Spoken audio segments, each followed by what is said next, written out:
Évangile de Jésus-Christ selon saint Luc, chapitre 8. Ensuite il arriva que Jésus, passant à travers villes et villages, proclamait et annonçait la bonne nouvelle du règne de Dieu.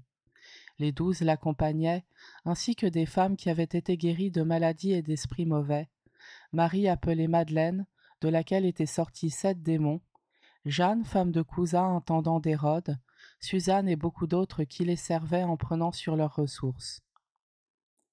Comme une grande foule se rassemblait, et que de chaque ville on venait vers Jésus, il dit dans une parabole : Le semeur sortit pour semer la semence, et comme il semait, il en tomba au bord du chemin.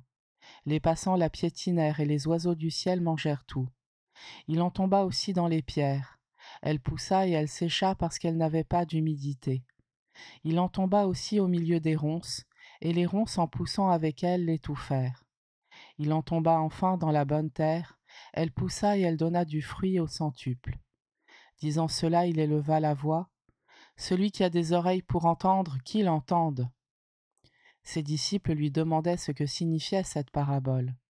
Il leur déclara : À vous il est donné de connaître les mystères du royaume de Dieu, mais les autres n'ont que les paraboles. Ainsi, comme il est écrit, ils regardent sans regarder, ils entendent sans comprendre. Voici ce que signifie la parabole. La semence, c'est la parole de Dieu. Il y a ceux qui sont au bord du chemin. Ceux-là ont entendu, puis le diable survient, et il enlève de leur cœur la parole pour les empêcher de croire et d'être sauvés. Il y a ceux qui sont dans les pierres. Lorsqu'ils entendent, ils accueillent la parole avec joie, mais ils n'ont pas de racines, ils croient pour un moment, et au moment de l'épreuve, ils abandonnent. Ce qui est tombé dans les ronces, ce sont les gens qui ont entendu, mais qui sont étouffés, chemin faisant, par les soucis, la richesse et les plaisirs de la vie, et ne parviennent pas à maturité. Et ce qui est tombé dans la bonne terre, ce sont les gens qui ont entendu la parole dans un cœur bon et généreux, qui la retiennent et portent du fruit par leur persévérance. Personne, après avoir allumé une lampe, ne la couvre d'un vase ou ne la met sous le lit. On la met sur le lampadaire pour que ceux qui entrent voient la lumière.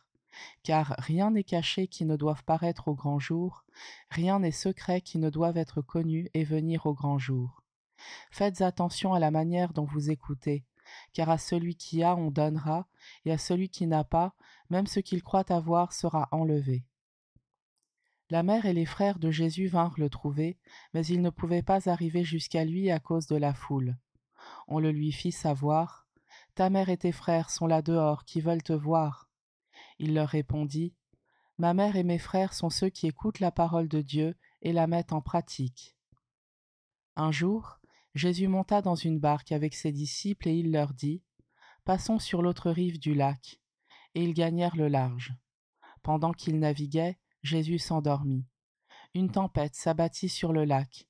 Ils étaient submergés et en grand péril.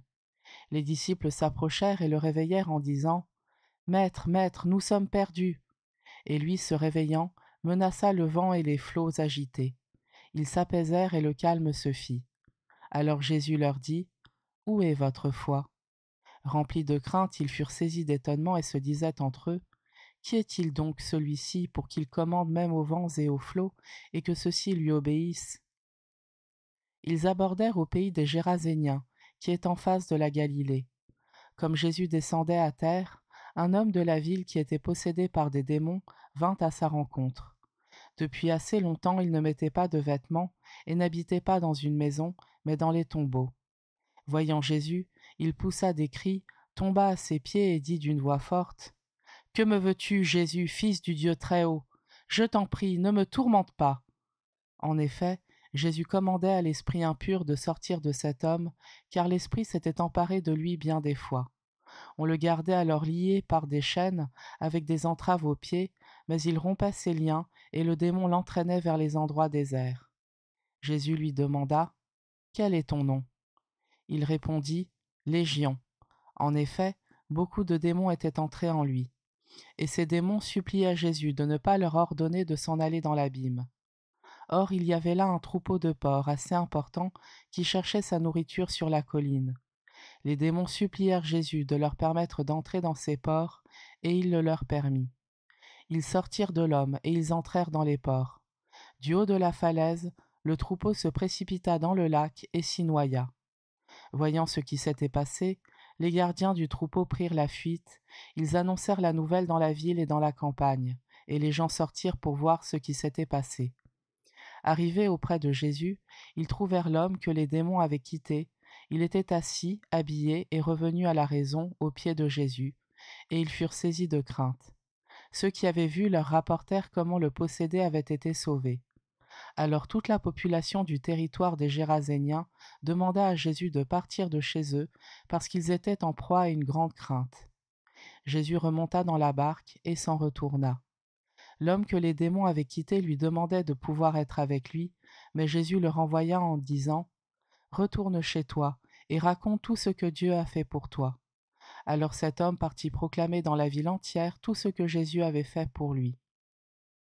Quand Jésus revint en Galilée, il fut accueilli par la foule car tous l'attendaient.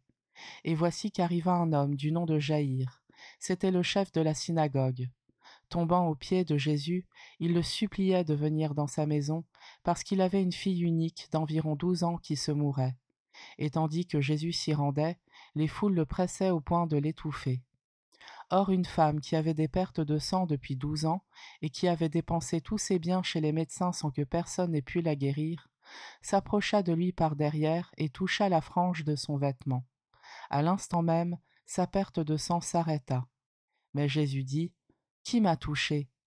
Comme ils s'en défendaient tous, Pierre lui dit « Maître, les foules te bousculent et t'écrasent. » Mais Jésus reprit « Quelqu'un m'a touché, car j'ai reconnu qu'une force était sortie de moi. » La femme, se voyant découverte, vint toute tremblante se jeter à ses pieds.